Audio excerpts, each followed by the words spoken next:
ఆ నిడదవోలు సీటు కోసం వాళ్ళు కొట్టుకుంటున్నారు, ఇంకేదో సీటు కోసం ఇక్కడ కొట్టుకుంటున్నారు, వాళ్ళు వెళ్ళిపోతానంటున్నారు, వీళ్ళు వెళ్ళిపోతానంటున్నారు అని మాట్లాడుతున్నారు. ఆ మధ్యన బాలశౌరి వికెట్ డౌన్ మాట్లాడుకున్నాం. ఎందుకు డౌన్ అయిందో తెలుసుకుంటారా బాబు, దాని గురించి మాట్లాడండి అంటే మాట్లాడరు. ఎంతసేపు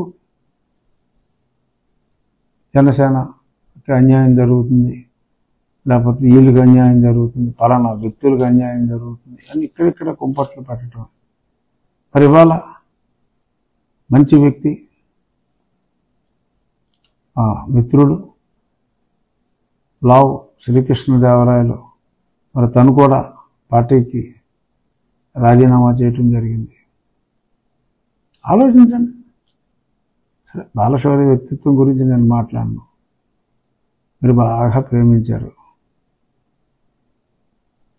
లావు శ్రీకృష్ణదేవరాయలు మంచి వ్యక్తి, అతను కూడా మీరు ఎందుకు భరించలేకపోయారు? నేనంటే దుర్మార్గుడిని, ఏదో పబ్లిసిటీ కోసం 4.5 ఏళ్ళ నుంచి మాట్లాడుతా ఉన్నాను. సరే, కృష్ణదేవరాయలు గారు ఇప్పుడు మిమ్మల్ని ఏమన్నా మావాడు, మరి ఎందుకు వీలేవలసి వచ్చింది?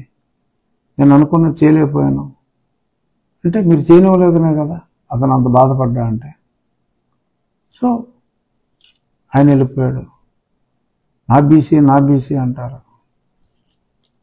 మరి ప్రముఖ డాక్టర్ పద్మశాలిల సంఘంలో ఒక విశిష్టమైన వ్యక్తిగా, వారి ఆశాజ్యోతిగా పేరుగాంచిన వ్యక్తి డాక్టర్ సంజీవ్ కుమార్.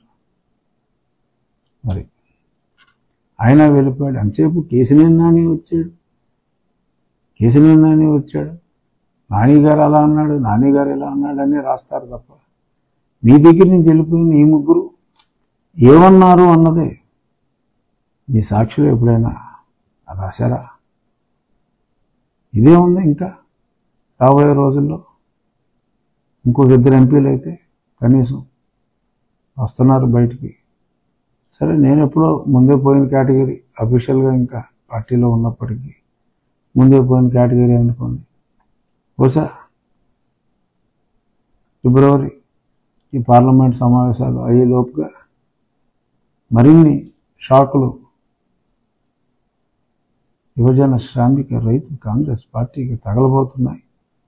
వాటి గురించి రాసుకున్నామ్మా, వాటి గురించి కూడా రాసుకోండి. కొన్ని వాటి గురించే రాసుకోవక్కర్లా, వాటి గురించి కూడా రాసుకోండి, మా పార్టీల గురించి కూడా రాసుకోండి. అంతే తప్ప అక్కడికి మీరేదో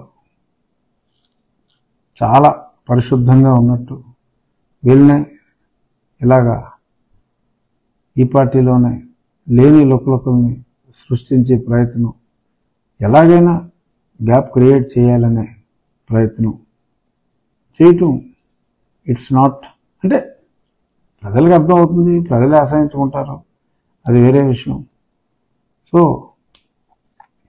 మీ ఇల్లు మీరు సరి చేసుకోండి, మా ఇల్లు ఎలా సరి చేసుకోవాలో మాకు తెలుసు అనేది మరొక్కసారి మీకు